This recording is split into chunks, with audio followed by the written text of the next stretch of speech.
So today I'm going to show you the top 10 cards in my collection.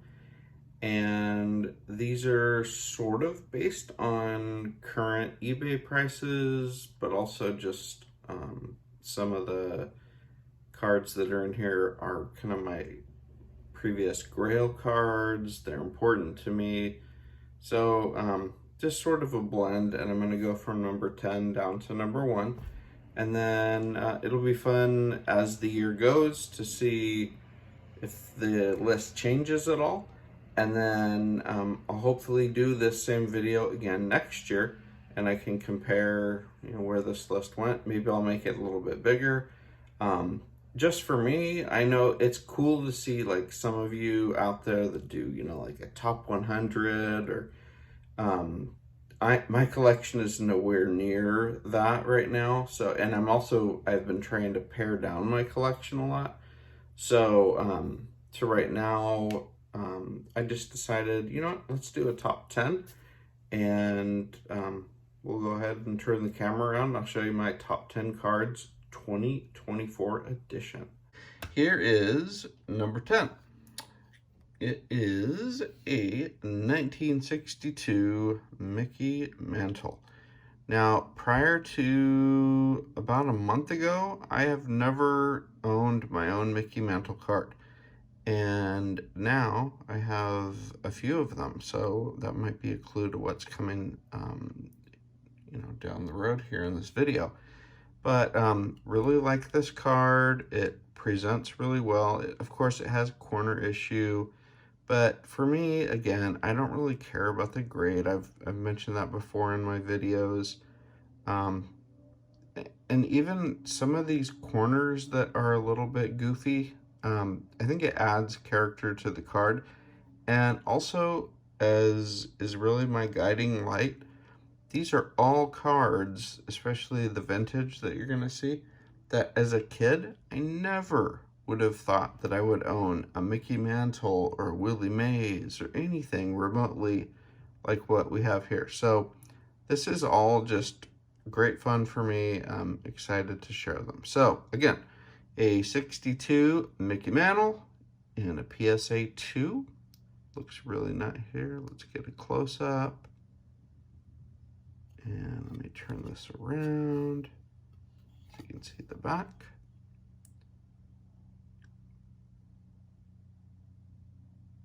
There we go. Okay. All right, number 9. Okay, now this is a Grail card of mine, and I received this for, I believe it was Christmas a few years ago, or my birthday. And that's why I need to keep track of all these things. I mentioned it on my previous video. I need to write down like an anecdote sheet just so I can keep track of all these things.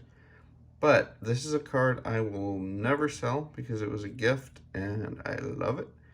And it is the 66 Topps NL batting leaders with Clemente, Aaron, and Mays.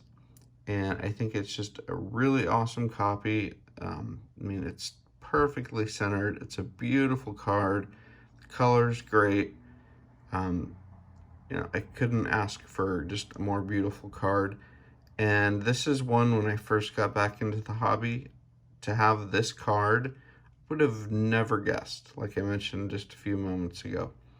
So to have 3 of arguably the greatest hitters of all time, it's pretty awesome. This card's not going anywhere. So 66 Topps PSA 6, Clemente, Aaron, and Mays. There's the front. Get a little closer. And here is the back. Just a little top to bottom, but again, it's the back. Not worried about it. There we go. Okay, so that's number 9 on the list for this year. Okay, now this one is not vintage, and it's also a redemption. So how about that?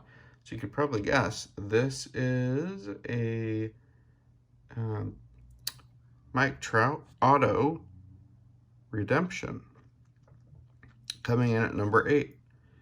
Just got this back in, this is actually my son's card. We just got this back in a few weeks ago. And even though Trout has suffered a lot of injuries the last few years, this is still always going to be, you know, a pretty special card. So it's from Gypsy Queen 2022, I believe. And the comps have it right up there as about my number 8 card. So my son's going to decide what, you know, what we do with this. Sell it or keep it or get it graded. But for now, I'm just kind of holding on to it for him until he makes the call. But again, nice Mike Trout auto, can never go wrong. Here's the back, just kind of that congratulations sort of thing. But the card, I'm just kind of guessing it's a 9, but never know. Maybe it's a 10. So there's number 8. Okay, moving on to number 7. All right, now this card I, again, acquired just a few weeks ago. And it does have some front wear. This looks like this was a really loved card. But it is another Mickey Mantle, so I don't care. It's just an amazing card. And that is the 1957 Topps Mickey Mantle. So you can see it's, you know, got some issues on the front. There's crease, you know, heavy creasing right here. The corners are all goofed up, but it doesn't matter because it's a mantle and it is mine. So this will again be part of my larger MVP set that I am almost done with, that I'm gonna make a video on probably this coming week. But again, I just love this card. Picked it up within the last few weeks as part of my eBay spending from selling other cards. So this is my number 7 for 2024. So there's the front. Really nice. And again, I like the wear on it. It just shows it's been loved and enjoyed. And then here is the back. Pretty nice. So there we go, number 7. All right. Number 6. This was a birthday gift from my oldest son. This is another card that is definitely considered kind of a grail, not going anywhere. And it's one of, prior to Tony Gwynn being my favorite player, this was my favorite player. This is a 1967 Topps Rod Carew rookie, PSA 4. As a really young kid, I remember going to games with my dad and my uncles up in Anaheim, fairly close to us.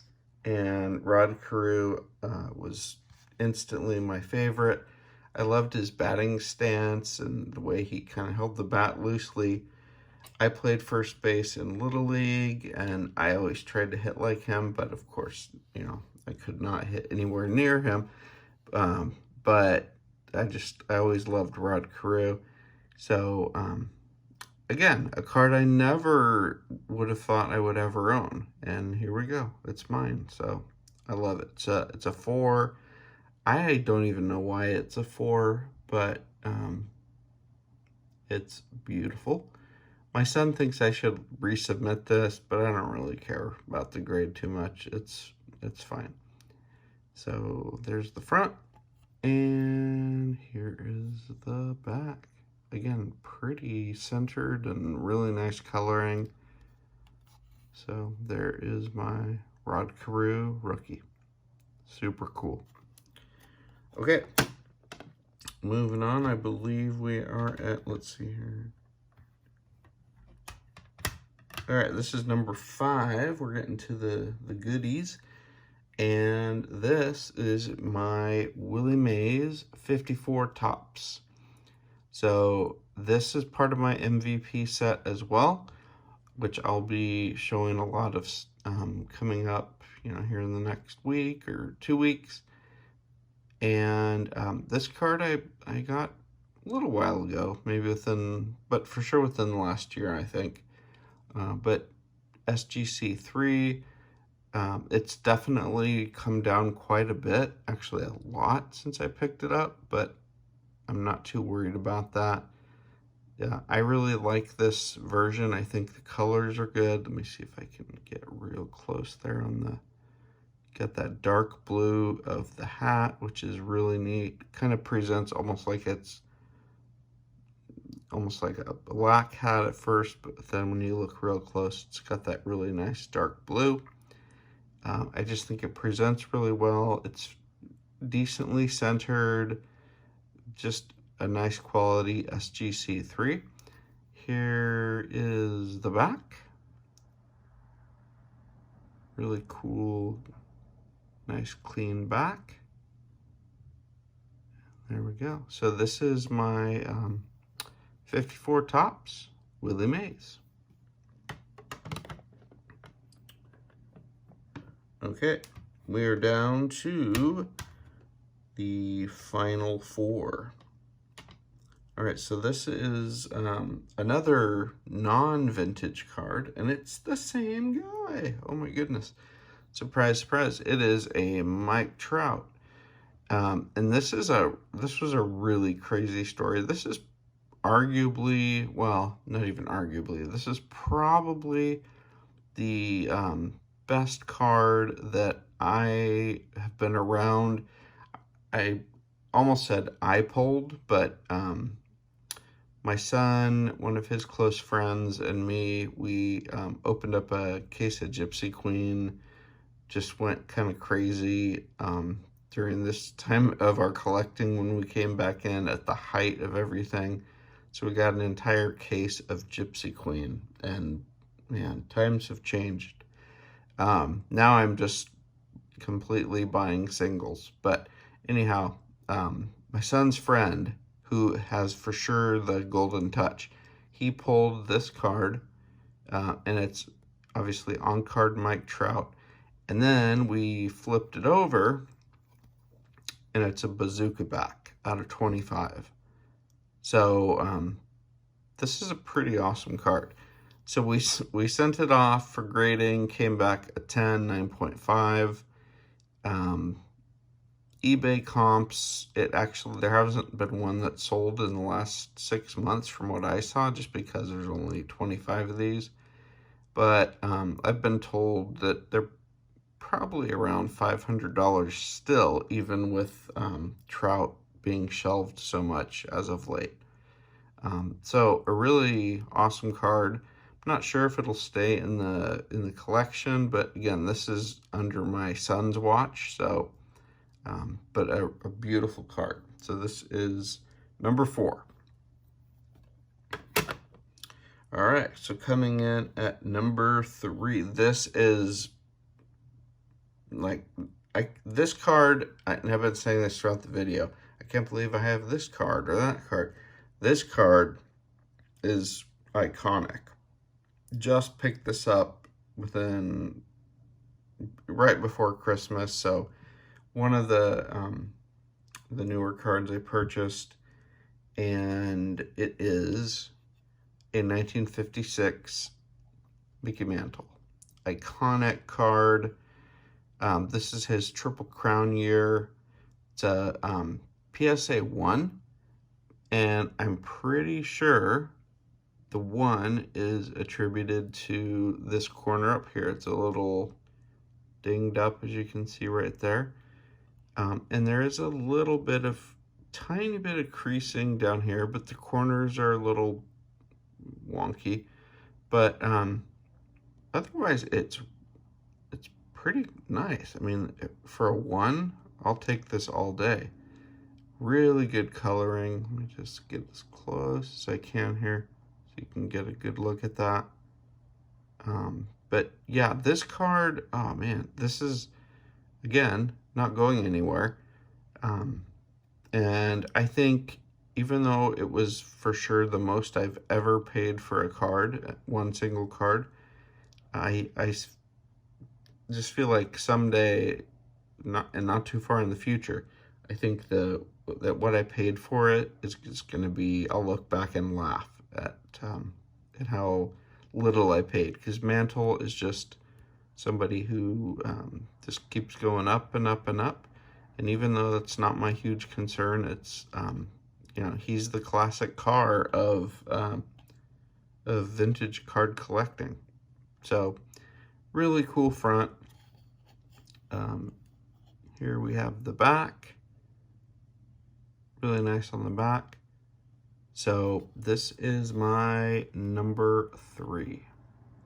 Mickey Mantle 56 Topps, PSA 1. Okay, now for number 2 and number 1. Both of these are curveballs that I'm throwing at everyone here because they're priceless. And one of them is easy to explain why. The other one is, as part of my Frankenstein's Monster collection, it is the most Frankenstein's Monster of them all. I don't know the value of this card because it is a custom card, but the artist who made this card made another one with a Willie Mays auto, and it went for close to 800 fairly recently, and this guy signs way less than Willie Mays does. Plus, he is the GOAT, and that is my 1/1 Michael Jordan cut auto dual patch booklet custom card. Take a look at that. So first, let's get a real close view of that auto. Now, I haven't had it authenticated yet, but no need to worry, everyone, because I personally had this signed by Michael Jordan in 1996 in Santa Barbara. I met him on the golf course. He was actually preparing to start a round, and I just walked up to the guy when I went to college up there at UC Santa Barbara, asked for his auto. So I have had this in my possession ever since college. I'm going to get it authenticated, and I'll keep that paperwork. And recently, even though I had the auto displayed with some Beckett's and some Michael Jordan cards, I thought, I'm going to have a really cool custom card created where I can have the auto to enjoy. And so take a look at this. We've got gold refractor. Try to kind of show you the colors. And oops, kind of goofed up a little bit on the focus. And then the back is also super cool. Got another patch right there. You can see the 1/1 designation, the artist autograph. Just such a cool card. And I wouldn't be surprised if this is a 4-figure card. I mean, I'm pretty sure that it is, but I do not have any plans to ever sell this thing off because it's a true 1/1 created just for me. And working with the artist was so fun because I gave my initial ideas, and he put his kind of artistic rendition to it, and we just went back and forth, and this was the end result, and I'm so happy with it. So here's my priceless Michael Jordan auto. Again, it is authentic. I got this thing signed in person and then custom card created pretty recently. So that's my number 2 in my collection. No value officially, but probably a pretty significant value if I was to ever sell. But as far as as a collector, this thing's priceless. All right, and now to my number one. And some of you might think, oh, this is such a, how can this be a number one? But it's my list, right? So this is my favorite player of all time. This is his rookie card, and it's autographed. I sent it in to see if I could get it authenticated with SGC. They sent it back. So I will probably just get it authenticated by one of the other services, even though I don't like waiting forever or paying like huge amounts of money to have it done. But this card, I actually got this autographed in person as well. So that's why it's my number one card. It always has been and it always will be, even though the autograph is not perfect. This thing has traveled with me for decades, quite literally. It's the only card I've always, made sure I knew where it was, even in my nearly 30 years of not collecting. And this is my number one card. And this is always going to be my number one. And that is my Tony Gwynn rookie autograph. And here you can see the auto over time. Oh, that's not doing too. There we go. You can see the auto over time, not doing so great. I did have it in a screw down for a long time, so hopefully that didn't screw up the card. But again, I'm not looking to get this thing graded because I know the story behind it. I was there, I met the guy, and just, super, super cool card. So Tony Gwynn, rookie auto, my favorite player of all time, autograph, and it's a really nice copy. So here's the back to the front. There we go. So that's my number one. And actually, on my card stand, there we go. The focus was in and out. I have this framed photo that I show quite a bit. This is actually the day that I got that card signed. So that's little me on the right with the black hair. It's my best friend at the time with blonde hair, and Mr. Tony Gwynn in his 80s glory right there in the middle. So really cool day. I keep that image here on my card desk. And that was the day that I got that card signed. So there we go. Okay, so that's my top 10. I took a little bit longer than I expected, which is, pretty much what I do every video. But I appreciate those of you sticking around or who stuck around. And thank you as always. I hope you all have a great rest of your weekend. And I look forward to catching up soon.